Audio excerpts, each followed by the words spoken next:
esan say enipa edidi na yenom enti enuane yedie no eboan na enya hoden enuane kwa yedie nso no ema yenya enyarewa enipa ubenyin aye kama aye fa aya na gina aduane a wudi so enipa so obeyare adempem anase obeyare ya dodo na gina aduane a yedi ko nipaduane aduane yade bi a eboa nipa yi ewo kwan bebere so se aduane ni wafama untimi enye nipa ena se wogya didie be abosome a owuo ena obetimi ewu na de etie ne se nipa bebere adwun se sesi eni ani yedie ni nyina chemicals carrot chemicals pesticides weedicides herbicides say enuane a anase chemicals a yedigu ye no bae so ne yedro ye mfuo ne yedigu ye fruit ene ye vegetables so nti ama nipa dodo na mpo so mo come market akoto fruit and vegetables a aya no mo yom hyehye me san say omusuro ebia na wo haw bi ewaduane nim anase vegetables nim ebia na ye bonus spray so encheye we na e adadwen a yinya no bebreda edwen ho se kwan ben so na akoto vegetables ewa bonten na se chemicals wo ma obetimi yi sa chemicals yi dey free sa vegetables mo Ghana ha aya na eden so benya no bae anase vegetables anase fruit aya kan say we organic anase we say enya organic because to do na no e the fertilizer herbicides weedicides any pesticides ni ade na edigu ye no bae so say niam we nso nhwe mu so kire say se ediko eni paduane ma ekumwa no saa so na oni paduane mu so no eku o cells no ebie mu so na ma otimi nya nyare wa hodo bebre ene cancer ene ade na saa chemicals ye we enu ane mu ye kwan ben na akoto vegetables na se osuru a obeyi saa chemicals e de afiri mu eno na mpesa me kire wo kwan a obefa so a obeyi chemicals e de afiri e vegetables a wakoto wa bonten a obabedie nim midin de Asonaba Owusu Aduomi me na me herbal doctor me da Organic Foods Ghana announce say healthy soul enterprise ano wo how bi ni amane bi na number na ya na best skin so no ewi afre me ani oni nkomo na bia ye ho ebetumi aye o last stop ya kaza chemicals a aya na ha ni paduane yi pa ebia no akoto vegetables kwan ben na abefa so a obeyi su e kwan ben na abefa so a obeyi chemicals yi e de free vegetables yi mo bidie a meka wansem yade a eboa yi pa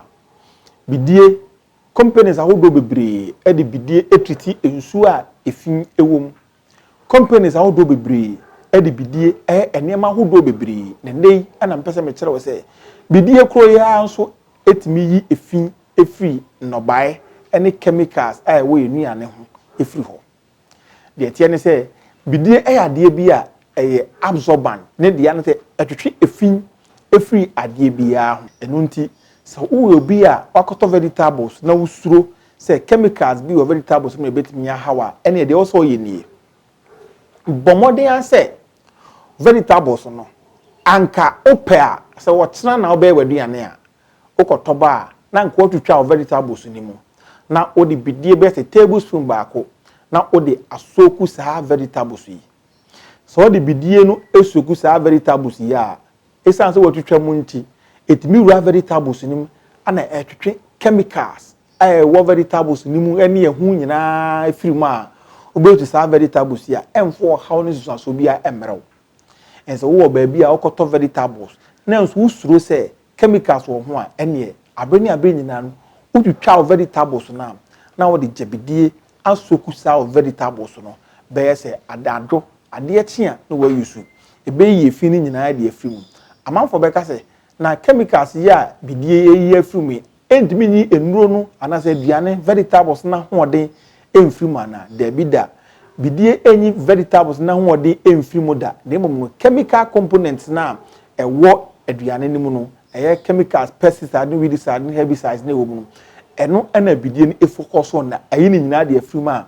emfo how bia emro ebi nso a wo de wontimi nso ko de no ema de enche na nso ne yese se obeye no sense onye kra bomode an se odi be soku vegetables no betutwa na wo de bidie no asoku be se at least don hwere mienu anase don hwere miensa ansa na wa bomode an so ayusu so ya ne saa nso a we betimi aboa ana we chemicals e de afisa vegetables we nyina mu we ni okwan a ye nuanom a omusuro ana omopo organic niyema yusu nanso omu nim baabi ombenya bi no musuro so ombeto bi nso no ombefa so enya organic product ana so ombetime toxins ana say efin ede free vegetables a omakokoto ni mu safe ana wo hu ye channel ya omode asa obe share yen video na wa subscribe to yen channel no de bia masamba kwa America ne se nipa o wi ase a suaduane esene befo na so hwede die so yen so a obeni ache suaduane esene befo na so hwede die mu yen so a obeni ache isa ne se yeduane eno ana ye na duro ana ebie mu so ni apomudi ho yi eyesika. Thanks so much for watching.